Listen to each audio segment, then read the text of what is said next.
Bonsoir à tous, bienvenue à ce flash d'information. Plus de 750 Ivoiriens bloqués à l'étranger à cause du coronavirus ont pu regagner leur pays, la Côte d'Ivoire. Les derniers voyageurs sont rentrés ce vendredi. Ils sont heureux de retrouver la mère patrie après environ 2 mois d'absence. De longues semaines loin des siens, leur retour a été possible grâce aux efforts du gouvernement, la volonté du président de la République de répondre aux cris de cœur des Ivoiriens retenus à l'extérieur du fait de la fermeture des frontières. D'autres Ivoiriens bloqués au Rwanda et en RD Congo sont aussi de retour dans leur pays. Ils étaient retenus à Kigali et à Kinshasa à cause du coronavirus qui, vous le savez, a entraîné la fermeture des frontières.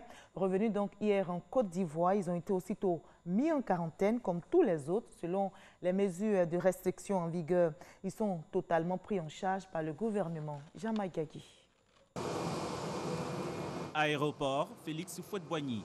Il est 21h48 quand l'Airbus A320 de la compagnie Air Côte d'Ivoire atterrit sur la piste.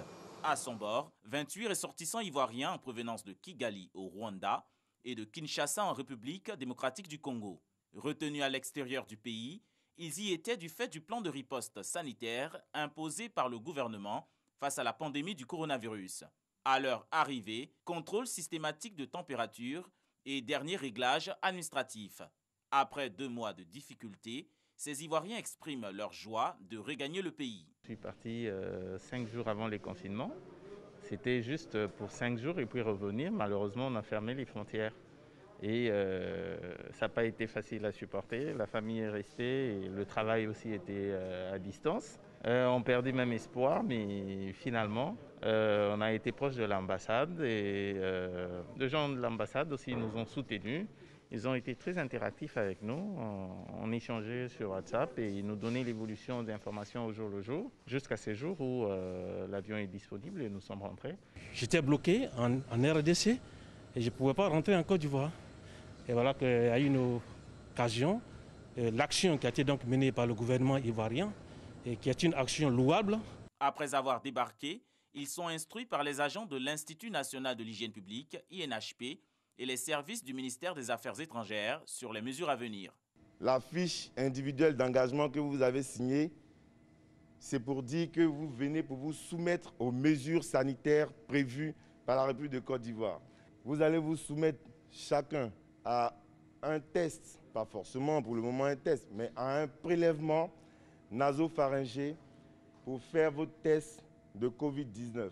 Initialement prévu pour 4 pays, cette opération s'est étendue sur 15 pays avec 12 rotations de la compagnie nationale Air Côte d'Ivoire qui a transporté gratuitement ces personnes à la demande du chef de l'État, sur l'instruction du chef de l'État, ici en Côte d'Ivoire pour leur permettre de regagner leur famille. Toutefois, il y a des procédures à observer. Ces procédures doivent être observées pour protéger la population ivoirienne dans le cadre de la riposte nationale contre le Covid-19. Fini l'étape du débarquement, les passagers sont conduits vers leur lieu de confinement. L'Institut national de la jeunesse et des sports, INJS, de Marcory. Ils sont soumis à des tests et à une mise en quarantaine de 14 jours.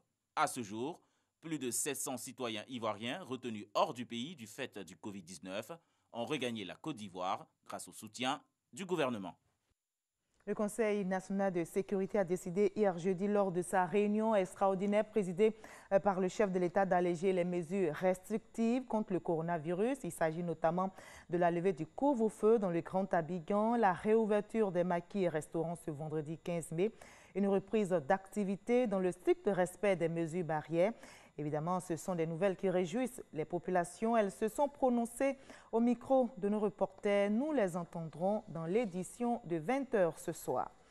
Le Conseil national de sécurité a aussi décidé un réaménagement des mesures de restriction de rassemblement qui passe de 50 à 200 personnes face à cette nouvelle décision applicable désormais dans le Grand Abidjan comme à l'intérieur du pays. La conférence des évêques catholiques de Côte d'Ivoire a fait une déclaration appelant à la célébration eucharistique dominicale et quotidienne avec la participation d'un nombre de fidèles n'excédant pas 200 personnes dès ce dimanche 17 mai, à la reprise de l'ensemble des activités pastorales dès ce dimanche également sur l'ensemble du territoire. et ces différents rassemblements restent soumis au strict respect des mesures barrières. Concernant la situation des établissements préscolaires, scolaires et universitaires, les évêques invitent les différents acteurs à se conformer aux mesures prises par le gouvernement. Cette déclaration de la Conférence des évêques catholiques de Côte d'Ivoire est signée de Monseigneur Ignace Bessi Dogbo.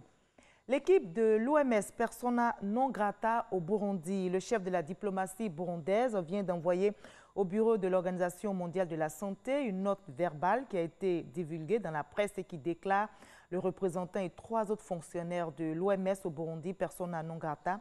Il y a un mois, le représentant de l'OMS au Burundi et des fonctionnaires de son bureau avaient déjà échappé de peu à une expulsion.